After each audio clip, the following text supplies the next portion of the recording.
Olá, pessoal. Esta aula está sendo gravada para darmos continuidade ao conteúdo da disciplina de técnicas de manutenção. O assunto que nós estamos tratando é a manutenção de equipamentos elétricos, como uma forma geral, né, uma forma abrangente de todos os equipamentos elétricos. E desde a nossa última aula, nós paramos aqui neste próximo tema, que trata das anormalidades encontradas em equipamentos elétricos. Bom, um plano de manutenção preventiva deve conter um conjunto de medições tecnicamente adequadas, as quais devem ser selecionadas entre uma grande variedade de alternativas, sendo necessário que se associe confiabilidade e custo com o programa de atividades compatíveis. Dentro da diversidade de equipamentos elétricos existentes, né, cada um destes equipamentos também vai ter uma diversidade de formas de acompanhamento, de avaliação, e isso deve ser julgado pelo técnico mantenedor de acordo com a especificidade deste equipamento, de cada um destes equipamentos elétricos, e elaborar um plano de manutenção preventiva de acordo com as necessidades daquele equipamento. Tendo em vista o seguinte, que medições sofisticadas nem sempre propiciam resultados mais efetivos que os obtidos com testes rotineiros. Porém, os custos, né, destas manutenções sofisticadas vão despender um tempo e uma certa perda de tempo, dependendo do caso, para a implementação dessas ações. É claro que deve ser pesado na balança, se essas medições sofisticadas realmente se justificam. Por exemplo, uma coisa é você coletar o óleo de um transformador, o óleo de um transformador de uma subestação de distribuição, uma subestação que atende 2.000, 3.000, 4.000, 5.000 clientes. E aí você fazer uma medição sofisticada do óleo desse transformador, saber se está tendo algum curto-circuito lá, se está tendo alguma impureza, etc. Compensa, vale a pena, porque é um equipamento importante, é um equipamento que justifica esse tipo de intervenção. E já para um transformador, por exemplo, um transformador de distribuição, que a gente vê aí pelos postos, que atende, sei lá, 100, 200 clientes, ou seja, uma quantidade bem menor, relativamente, de clientes, não justifica eu ir lá nesse transformador, abri-lo com a equipe especializada, fazer a coleta do óleo, mandar para um laboratório, fazer análise, etc, etc, para um simples transformador que atende poucos clientes. Entendem? Então, isso tem que ser pesado na balança. Algumas das principais anormalidades encontradas em máquinas elétricas e motores de indução trifásica é trazida aqui para vocês, para que a gente possa ter uma noção, né, dos tipos de defeitos que podem ser encontrados. Por que eu trago como referência aqui defeitos relacionados a motores de indução trifásicos? Porque é, de longe, né, o equipamento mais utilizado nas instalações elétricas, nas instalações industriais, ok? Bom, e comentando um pouquinho desse gráfico, o que é que nós temos aqui do gráfico de pizza do lado esquerdo? A gente tem aqui a origem dos problemas, a origem das anormalidades encontradas em motores de indução trifásica, enquanto a sua maioria é um projeto indevido, né? Um projeto mal feito. Cerca de 39% da origem dos problemas vem do projeto, ou seja, daquele conhecimento básico, aquele conhecimento de como funciona, de onde deve ser aplicado, como deve ser dimensionado aquela máquina para aquele local. Em segundo lugar, vem aí os problemas relacionados à mão de obra, a operação, digamos assim, inadequada deste equipamento. Em terceiro lugar, operação indevida, 21%, e 13% aplicação indevida. A grande maioria, tá? A grande maioria destes problemas estão relacionados ao fator humano, como nós podemos ver. Se o projeto está mal dimensionado, erro humano. Se a mão de obra não está sendo bem aplicada, erro humano. Aplicação indevida, operação indevida, né? A grande maioria das vezes é relacionado ao ser humano mesmo, os principais problemas encontrados nos motores de indução trifásica. E as causas mais comuns dessas anormalidades, dessas falhas? Em primeiro lugar, né, com 25%, um quarto dos defeitos encontrados, das causas de defeitos em motores de indução trifásica, está na sobrecarga, ok? Então, um motor que foi dimensionado, que foi subdimensionado para uma determinada aplicação, e aí houve aquela elevação de corrente elétrica que veio a danificar aquele equipamento, aquela máquina, que a gente acabou de falar, acabou não, né? Que a gente falou na aula passada, que são parâmetros que devem ser observados. O quê? Corrente, tensão, no caso de sobrecarga, geralmente nós temos uma sobrecorrente, uma corrente elevada, ou seja, 25%, um quarto dos defeitos, das causas mais comuns de defeitos encontrados em motores de indução trifásica estão relacionados à sobrecarga. Em segundo lugar, com 20%, nós temos uma causa aí da ordem elétrica, da ordem mecânica. Se a primeira causa é de ordem elétrica, a princípio, né, sobrecarga, né? Em segundo lugar, nós temos uma causa aí de origem mecânica relacionada à lubrificação. Lubrificação que está diretamente ligado à manutenção mesmo. A manutenção, a prevenção daquela máquina, daquele equipamento, está sempre lubrificando. Em terceiro lugar, nós temos uma causa relacionada ao ambiente, mas que também deve ser observado quando da instalação desse equipamento, o ambiente que ele está sendo instalado, que diz respeito à umidade, né? Umidade nos contatos desse motor, lá na sua carcaça, na parte interna, no ambiente que ele está inserido. 14% dos defeitos mais comuns, das causas mais comuns de defeitos, estão relacionados aos mancais. A gente viu, inclusive, na aula passada, que é um dos fatores a serem observados nos motores elétricos, né? A temperatura dos mancais, ver se o eixo está bem instalado, se o motor está bem instalado. Então, 14% desses defeitos são relacionados a isso. Olha só que interessante, com 10% de causas de defeito, nós temos aí a falta de fase, né?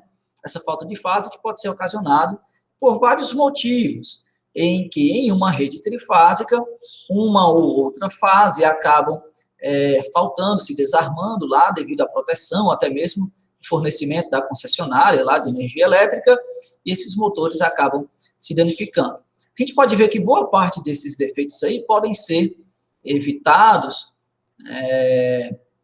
que venham a danificar o motor, com as proteções adequadas, né? Por isso que lá em comandos elétricos, vocês viram que para acionar o motor, nós temos que instalar proteção contra sobrecarga, né? O relé térmico.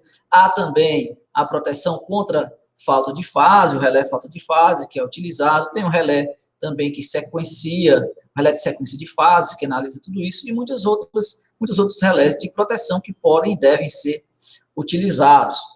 Depois aí nós temos como causa a sujeira, com 5% dos defeitos, o envelhecimento natural, normal do equipamento, 5%, e 4% de outras causas, tá certo?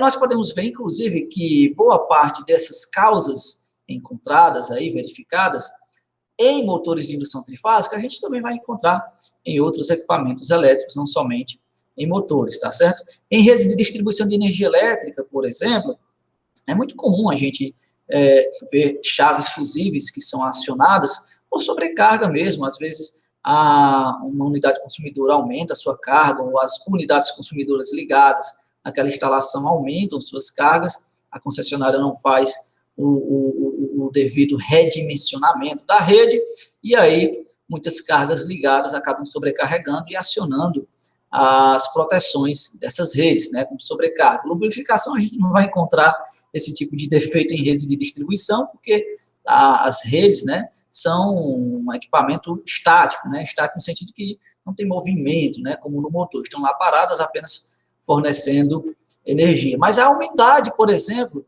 é um tipo de defeito, de anomalia, que a gente pode encontrar e que pode causar defeitos em rede de distribuição, né, em situações de chuva, quando chove, dá muito defeito, né, nessas redes. A gente vê que muitos isoladores que, por um motivo ou outro, tinham alguma falha, tinham algum rachãozinho, com a presença da umidade, né, diminui ali a resistividade do ar, a resistividade do ambiente, e aí esses equipamentos passam a conduzir corrente elétrica com mais facilidade. Falha de Mancal a gente não vai encontrar em distribuição, mas, por exemplo, falta de fase, né, acontece muito quando em redes trifásicas eu tenho cargas monofásicas ligadas, essas cargas monofásicas, por algum motivo, produzem uma sobrecarga, uma sobrecorrente em uma das fases e que aciona apenas uma proteção monopolar, em que as outras fases continuam sendo acionadas. Enfim, são defeitos, são falhas que a gente vai encontrar bem constante, digamos assim, na grande maioria dos equipamentos elétricos que podem ser observados, tá certo? Bom, os resultados obtidos com estas análises, caso sejam determinadas condições insatisfatórias, devem ser cuidadosamente analisados para verificar em qual instante a manutenção corretiva deve ser aplicada e, naturalmente, as medidas preventivas são endereçadas para as causas mais comuns de faltas dos equipamentos de uma certa instalação. Então, vai se direcionar a manutenção para aqueles casos mais constantes, aqueles casos que ocorrem com a maior frequência. Eu volto aqui para o exemplo de uma rede de distribuição de energia elétrica. Se em determinado trecho de uma rede de distribuição de energia elétrica eu estou tendo muita queima de equipamentos, de transformadores, por causa de raios, né, por causa de descargas atmosféricas, obviamente, eu vou direcionar para aquele trecho a instalação de mais para-raios, de mais proteções relacionadas a estas sobretensões que estão ocorrendo naquela rede, ok? Se em outra situação eu estou tendo problema com sobretensões, né? Eu vou verificar o que é que está acontecendo naquela rede. É porque está tendo muita carga que está sendo inserida? É porque aquela rede já está muito distante da minha fonte? O que é que eu vou fazer para resolver aquele problema de sobretensão? Cada caso é um caso e eu só posso tomar, obviamente, decisões com base em dados, em informações, em estatísticas, como a que está posta aqui para vocês. Manutenção preventiva do isolamento elétrico. O isolamento elétrico é a parte fundamental de qualquer equipamento elétrico, tá? O sistema isolante é um dos principais aspectos para o funcionamento de um equipamento elétrico, sendo que a vida útil de um equipamento elétrico está diretamente relacionada ao seu material isolante. Parece contraditório, né? Poxa, mas é um equipamento projetado para conduzir corrente elétrica e a vida útil dele está relacionada à sua capacidade de isolamento, mas é óbvio, porque o isolamento vai garantir que a corrente elétrica circule apenas por onde ela deve circular. E com a falha deste isolamento, a corrente elétrica não vai alcançar o objetivo para o qual ela foi projetada para utilização naquele equipamento. E são vários os tipos, né, de isolamentos, de isolantes existentes na construção dos diversos tipos de equipamentos elétricos que existem. Aqui na imagem eu trago apenas para ilustrar para vocês, tá certo? Do lado esquerdo aí da nossa tela, nós temos fitas isolantes, muito conhecida da gente, né? Aqui ao centro, eu também tenho outro tipo de fita isolante, uma fita isolante líquida, se é que uma fita pode ser líquida, né? Mas vamos dizer que é um líquido isolante, que quando aplicado e seco, né, ele vai isolar a superfície que foi aplicada. E aqui do lado direito eu tenho equipamentos que a gente chama de buchas, né? Buchas utilizadas em materiais, em equipamentos elétricos, também buchas isolantes, que geralmente são construídas em material de porcelana, há também de vidro, mas hoje não se utiliza mais tanto vidro assim, material polimérico, são todos materiais isolantes. Então, a partir do momento que, por exemplo, um transformador perde uma bucha dessa, é trincada, perde a sua capacidade de isolamento, a utilização daquele equipamento, daquele transformador, que eu estou dando como exemplo, ela está totalmente comprometida, ok? Porque é de fundamental importância a presença desse material isolante nesse equipamento, no caso, o transformador, por exemplo.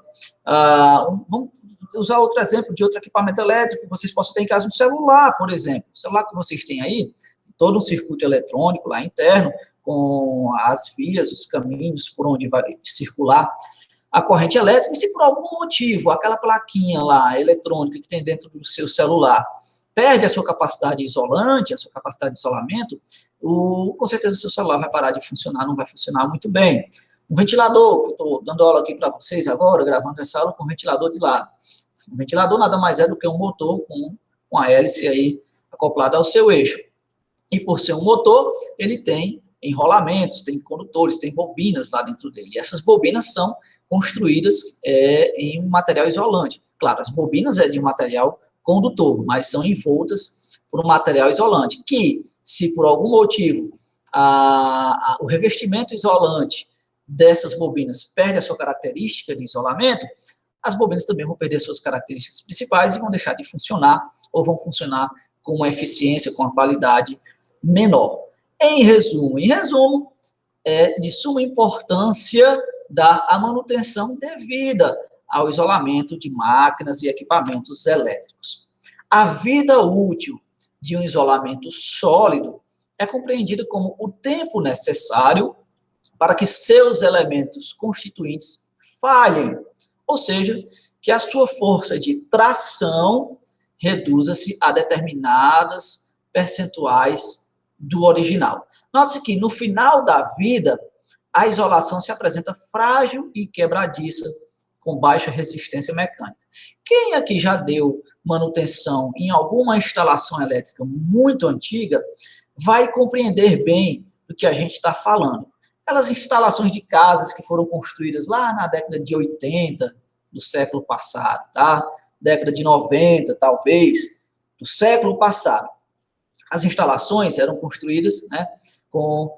Tem casa que tem até eletroduto de metal ainda, né? Em casas, hoje em dia, o mais comum é... Não que eletroduto de metal não seja mais utilizado, mas a gente usa os eletrodutos corrugados, né? De PVC, etc.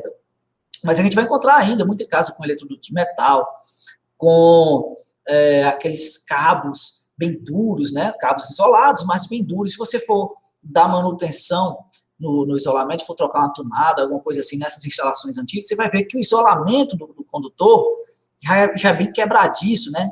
Duro que só, mas ao mesmo tempo quebradiço e bem difícil de trabalhar. E com o tempo, né, muito tempo, vai perdendo essa sua capacidade de isolamento. Eu dei como exemplo uma instalação elétrica, mas isso pode acontecer no motor elétrico, por exemplo, também pode acontecer isso. E com o tempo, com o desgaste do tempo, com o desgaste físico, químico, aquele material, aquele isolamento vai perdendo as suas características, vai perdendo a sua capacidade de isolamento. Por exemplo, aí na imagem que eu trago para vocês nesse slide, a gente tem os enrolamentos de um condutor, ok, de um motor, que provavelmente perdeu a sua capacidade de isolamento. Essa carcaça metálica, essa carcaça aí, onde os fios estão inseridos, ela conduz corrente elétrica. Tá certo que os fios são esmaltados, eles têm um esmalte isolante em torno deles. Além disso, eles são inseridos aí na carcaça com papéis que também são isolantes, plásticos isolantes, etc. Mas pode chegar um momento, como chegou aí no da imagem, que esses materiais perdem a sua característica isolante e aí aquele condutor que está conduzindo corrente elétrica passa também a espalhar, distribuir essa corrente elétrica para a carcaça, que entra em contato direto com o condutor, que perdeu sua característica isolante, e dá esse foguinho que vocês estão vendo aí, no mínimo, né, quando não acontece coisa pior. A deterioração das propriedades isolantes, esse balão não é para entrar agora não, a deterioração das propriedades isolantes de um material depende, de forma básica, de suas características físico-químicas e do regime de operação a que for submetido. Então, há isoladores e isoladores, há isolantes e isolantes, né? Tem isolante, como eu disse para vocês, líquidos, isolantes sólidos, etc. Tem isolante com capacidade para isolar altas tensões, tem isolantes com capacidade para isolar não tão altas tensões assim, tá certo? E a característica de duração de cada um vai depender do material de que ele é construído, da forma que ele tem. Muitos fatores podem afetá-los, tais como umidade, sujeira, agentes químicos, esforços dielétricos excessivos. O que são esses esforços dielétricos excessivos? É quando eu submeto aquele meu material isolante a diferenças de potencial elevadas, tá certo? Que mesmo que não sejam suficientes para que haja uma grande circulação de corrente elétrica por aquele material, mas o simples fato de submeter aquele material a estes esforços dielétricos, a essa diferença de potencial excessiva, vai diminuindo a vida útil daquele isolamento, vai degradando a sua capacidade de isolar, até que chega um momento em que ele não segura mais, que ele não isola mais e passa a conduzir. Danos mecânicos, né? Quem nunca perdeu um equipamento, danificou um equipamento porque o cabo de força dele, por exemplo, estava dobrado, ou o cabo de força estava exposto a uma via que tem muita movimentação, as pessoas pisam, ou passa um carro, passa uma moto, ou passa um equipamento muito pesado que passa por cima daquele material isolante e acaba se deteriorando por causa desses esforços mecânicos, tá certo? Temperatura, né? Acontece muito, sei lá, né, vamos trazer aqui para a nossa realidade domiciliar, dentro de casa, o pessoal tem aquelas, como é que chama? Aquelas sanduicheiras, né? Quem nunca deixou o fio da sanduicheira próximo lá da chapa, que aquece, acaba derretendo um pouco o isolamento, ferro de passar, né, que derrete o isolamento porque entrou em contato lá com aquecimento, e etc, etc, né, entre outros. Agora sim, cadê o balãozinho? Pronto. Manutenção preventiva do isolamento é de fundamental importância. Os principais pontos de manutenção de isolamento de uma máquina são esses 4 que está apresentado aí para vocês. Acabei de falar da importância, né, da manutenção desta parte do equipamento, que é o seu isolamento. Mas aí quais são os métodos, né? Quais são os pontos que devem ser observados para manter esse isolamento? Primeiro, limpeza, mantê-lo limpo, seco, né? Se for o caso, reinvernizá-lo e mantê-lo, desculpa aí pelo bocejo, manter a sua conservação. Limpeza, vamos falar um pouquinho da limpeza do isolamento, mais um balão intrometido entrando aqui, tá?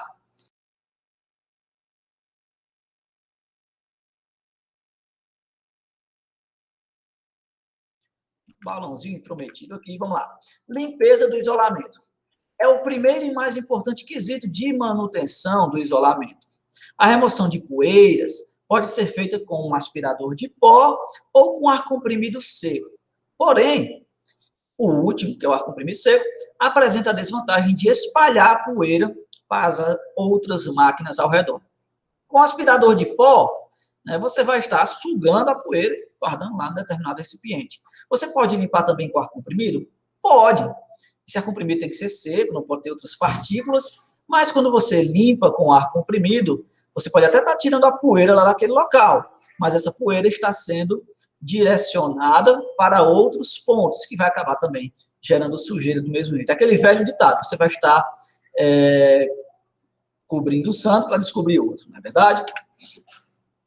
Agora, cadê o balão que não vem? Pronto. Sujeiras encrostadas entre as passagens de ar da máquina devem ser removidas com uma espátula de madeira ou de fibra.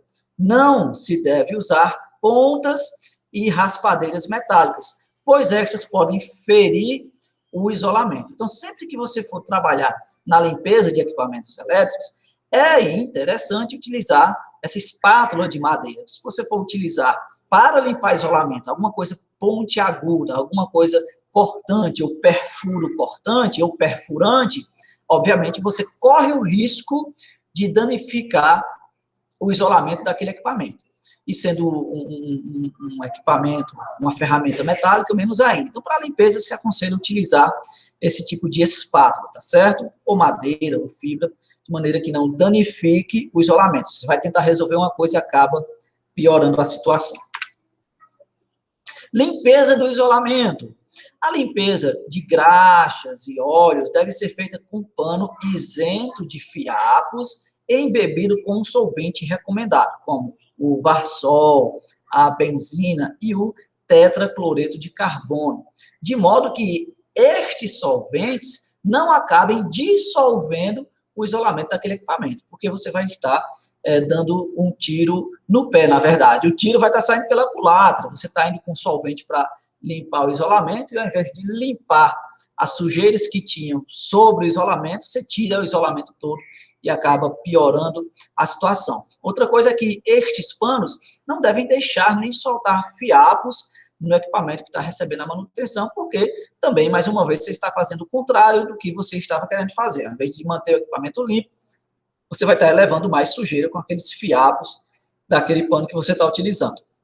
O uso de solvente em excesso arruína o verniz que compõe o isolante. Portanto, deve-se usar a quantidade justa de solvente e, em seguida, enxugar com o pano seco. Manter um isolamento limpo propicia uma melhor troca de calor com o material condutor com o ambiente. Se esse equipamento está sujo, cria-se uma crosta, essa crosta acaba propiciando um isolamento térmico daquele equipamento, esse isolamento térmico vai produzir um aquecimento, esse aquecimento pode até produzir fogo e danificar o isolamento, então isso deve ser bem observado, tá certo?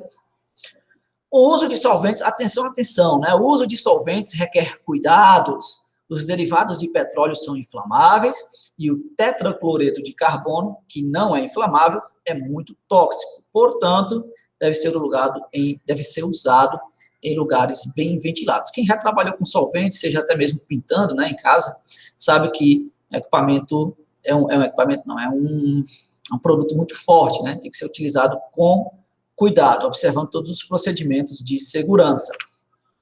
Outro método para se manter a vida útil do isolamento é o processo de secagem, que o próprio nome diz, ele tem por finalidade retirar a umidade ocasionalmente depositada ou absorvida pelo isolamento, dependendo do ambiente em que ele está inserido também.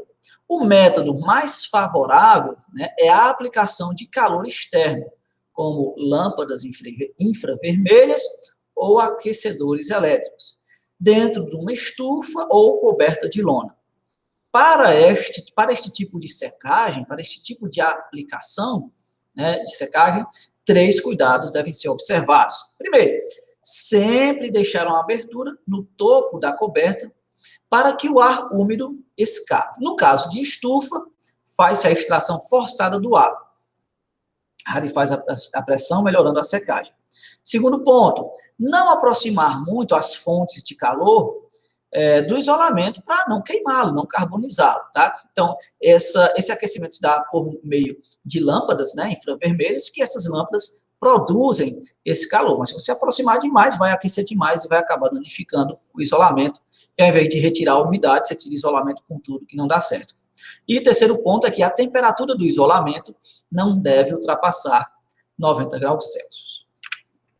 Outro método, além de utilizar lâmpadas infravermelhas, é também o de passar uma corrente elétrica pelos próprios condutores do equipamento, de maneira que essa corrente elétrica aqueça o equipamento, e aquecendo esse equipamento, aquecendo estes condutores, se aquece o isolamento se aquecendo, retira a umidade que tem lá dentro dele, que tem na sua superfície.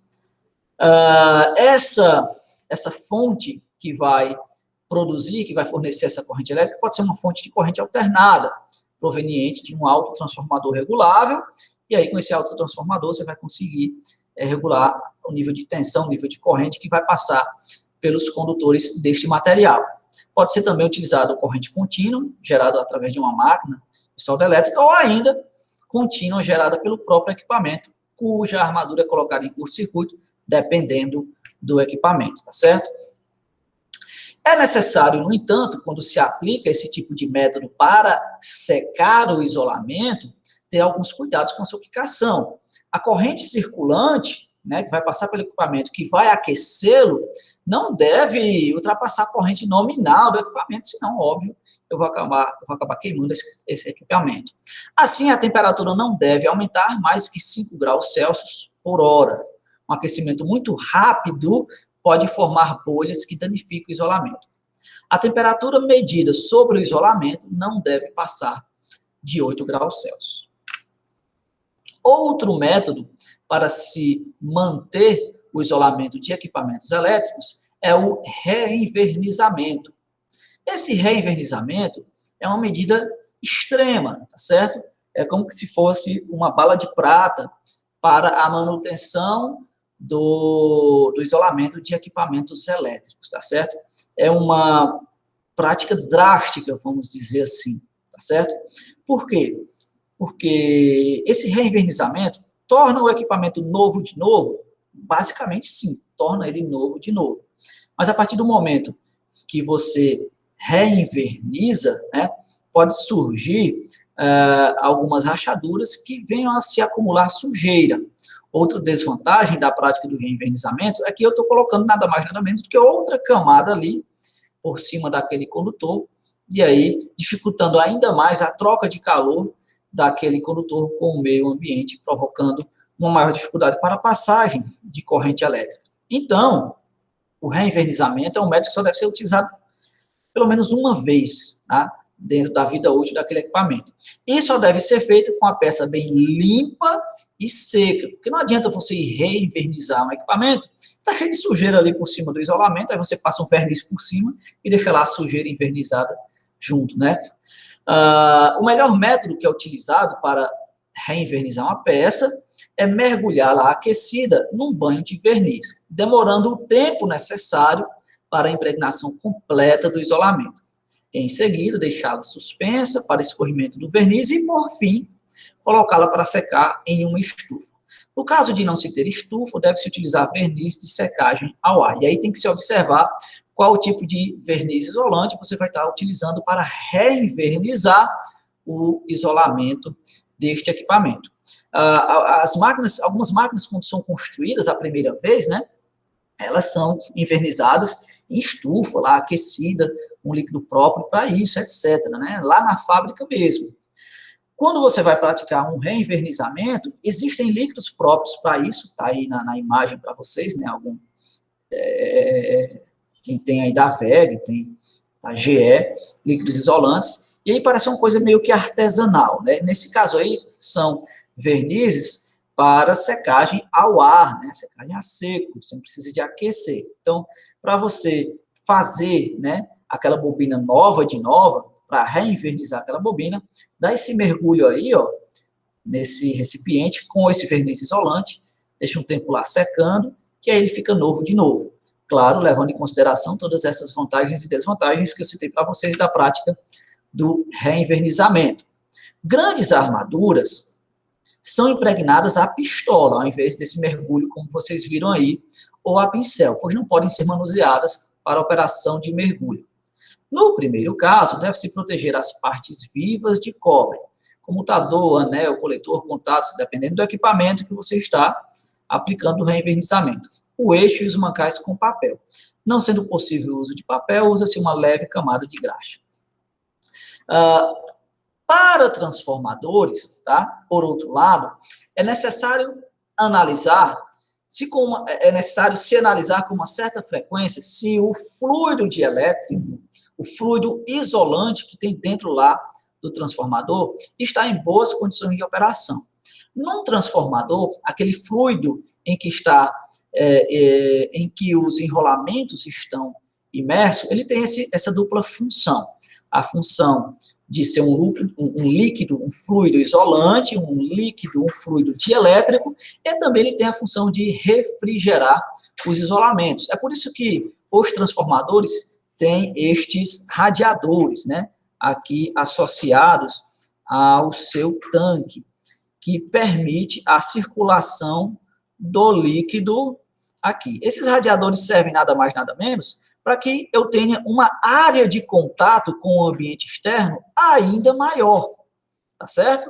Essa área de contato ainda maior vai me permitir, vai me facilitar essa troca de calor com o ambiente externo, e aí meio que haverá uma circulação do óleo aqui dentro do tanque do transformador por meio destes radiadores. Então, os enrolamentos que estão sendo percorridos por corrente elétrica são aquecidos pela passagem de corrente elétrica.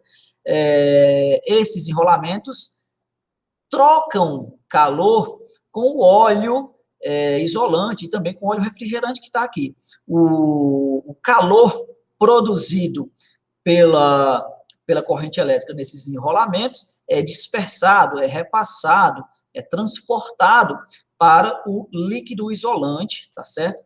Também para o líquido refrigerante, o fluido refrigerante que tem aqui dentro, no caso o óleo que tem lá dentro do transformador. Esse óleo aquecido, ele se torna mais leve. Esse óleo se tornando mais leve, ele tende a vir aqui, ó, para a parte superior do tanque do transformador. Vindo aqui para a parte superior do tanque do transformador, ele vai se direcionar para os radiadores. Estando nos radiadores, esse óleo tem uma superfície de contato, uma área de contato com o ambiente externo maior e permitindo também uma melhor troca de calor. Então, esse óleo aquecido vai perder calor para o ambiente externo.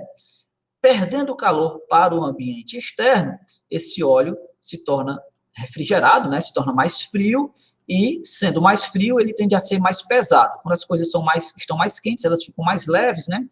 E mais frias ficam mais pesadas. Então, mais pesado vem aqui para a parte inferior do tanque de transformador, que mais uma vez vai entrar em contato com os enrolamentos isolados, diga-se de passagem, deste transformador, que vão estar sendo aquecidos pela passagem de corrente elétrica. Esse aquecimento vai ser, né, esse calor produzido vai ser perdido, vai ser repassado aqui para o óleo, que vai se aquecer, que vai ficar mais leve e que vai subir de volta e vai refazer todo o ciclo. E é assim que acontece, né, esse processo de refrigeração, mas também de isolamento dentro do tanque de um transformador. Então, este óleo isolante, ele deve ser de suma importância e deve ser observado a sua característica, algumas de suas características isolantes, tá certo? Sendo assim, para que ele cumpra suas funções de maneira satisfatória, deve apresentar algumas características básicas, tais como, primeiro, esse óleo, esse líquido isolante, ele tem que ter um baixo teor de umidade, pois as partículas de água em suspensão diminuem as suas características isolantes, as suas propriedades dielétricas, porque, repito, este óleo tem a função de refrigeração, mas também tem a função de isolamento lá dentro do tanque do transformador. Segundo, ele deve ter uma elevada resistência à oxidação, não pode enferrujar, vamos dizer assim, né?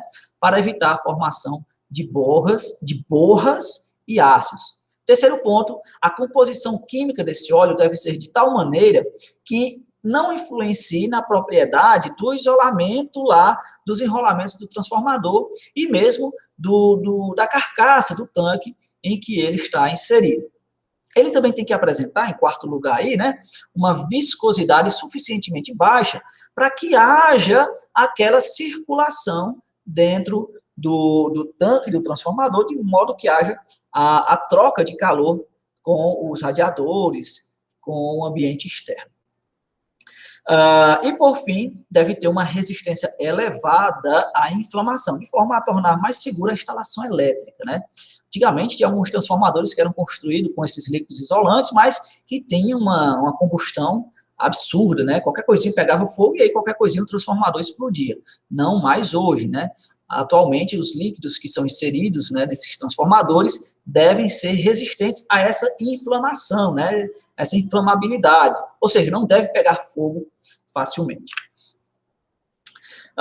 Outras partes que devem ser observadas, a manutenção de equipamentos elétricos. Vamos ver aqui, outras partes componentes dos equipamentos merecem atenção quanto à manutenção preventiva, além das atitudes citadas anteriormente. Exemplificando para máquinas rotativas, tem-se o seguinte, ó, outros elementos que podem ser observados na manutenção de equipamentos elétricos, máquinas rotativas. Peças aparafusadas ou calçadas.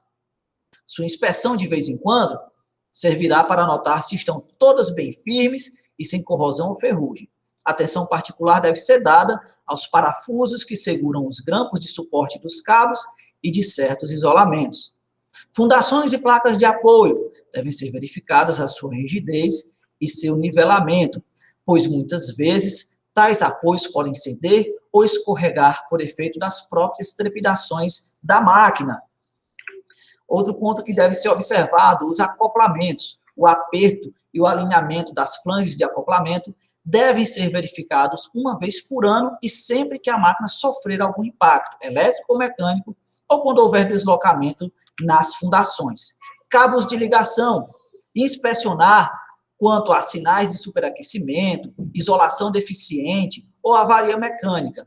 Certificar-se de que todos os terminais estão bem apertados. Um dos defeitos que pode ocorrer bastante, né, nesses terminais é o ponto quente. Eu tenho uma resistência de isolamento elevada, e essa resistência de isolamento elevada se dá porque o cabo não foi bem apertado, e se eu tenho uma resistência alta, sendo percorrida por uma corrente elétrica também alta, eu vou ter um efeito Joule, que vai ter como resultado o produto desses dois parâmetros aí, corrente e tensão ou melhor, resistência e corrente ao quadrado, produzindo um aquecimento aí, e que com um simples aperto poderia ser resolvido, tá certo? Filtros de ar, se houverem, né? Tem equipamentos, tem máquinas elétricas, né, rotativas, que tem até um ventiladorzinho lá no fundo, que serve para fazer a própria autorrefrigeração, autoventilação da máquina, do equipamento, e eles têm algumas flanges que protegem, né, desses ventiladores, e se essas flanges estiverem sujas, né, não vai ter essa circulação de ar, mas também, não somente isso, outros filtros e etc. Eles devem ser limpos regularmente, com intervalos que dependem do grau de impurezas do meio ambiente. A queda de pressão nos filtros deverá ser constantemente observada, pois, caso ela ultrapasse o valor admissível, há o risco de diminuição do volume de ar e do efeito filtrante. A limpeza de filtros de malha grossa, filtros de metal, pode ser efetuada com jatos de ar ou lavando o filtro com dissolventes. E aqui eu trago para vocês, para a gente finalizar essa nossa aulinha de hoje, esse conteúdo de equipamentos elétricos, os principais danos encontrados em motores elétricos, tá? Na imagem aí eu trago para vocês um exemplo de um curto-circuito entre espiras. Não sei se vocês estão notando, mas bem aqui, ó, vocês podem ver que está um pouco mais enegrecido, um pouco mais escuro. Então, houve aí uma falha no isolamento dentro de uma mesma bobina, e aí houve esse curto-circuito. Aqui nós temos o curto-circuito não apenas de uma espira, entre espiras, mas de toda uma bobina, tá vendo? Ó? Toda essa parte aqui preta do motor, ela pegou fogo, digamos assim, curto-circuitou, e aí queimou toda a fase. E eu tenho que trocar todo esse enrolamento aí novamente. Aqui nessa imagem nós temos a queima de não uma, mas duas fases, né, duas bobinas desse motor aqui que foram danificadas. E aqui eu tenho, claro, todo o motor queimado, né? Ocorreu um defeito de modo que as três fases foram queimadas. Aqui nós temos um curto-circuito entre fases, quando uma bobina entra em contato com a outra, tá certo? Houve uma falha aqui no isolamento, e aí vocês podem ver que ficou pretinho aqui. E aqui nós temos um curto-circuito do enrolamento com a carcaça, tá certo? Que não deve conduzir corrente elétrica. O enrolamento deve estar bem isolado, tá? Tem essas folhas de papel aqui, de plástico, e além, é claro, da própria bobina, né? Do próprio verniz isolante que tem nos materiais condutores, mas nesse caso aqui, por algum motivo, esse isolamento falhou e acabou havendo uma fuga de corrente desses condutores para a carcaça, provocando essa falha aí. Todos estes são defeitos que nós podemos encontrar, que nós podemos visualizar em máquinas e equipamentos elétricos, tá certo? E com isso, nós encerramos essa nossa aulinha de hoje, esse nosso conteúdo. Para você que assistiu até aqui, meus parabéns pela sua paciência, muito obrigado, e até a nossa próxima aula, se Deus quiser. Valeu, pessoal, e até a próxima.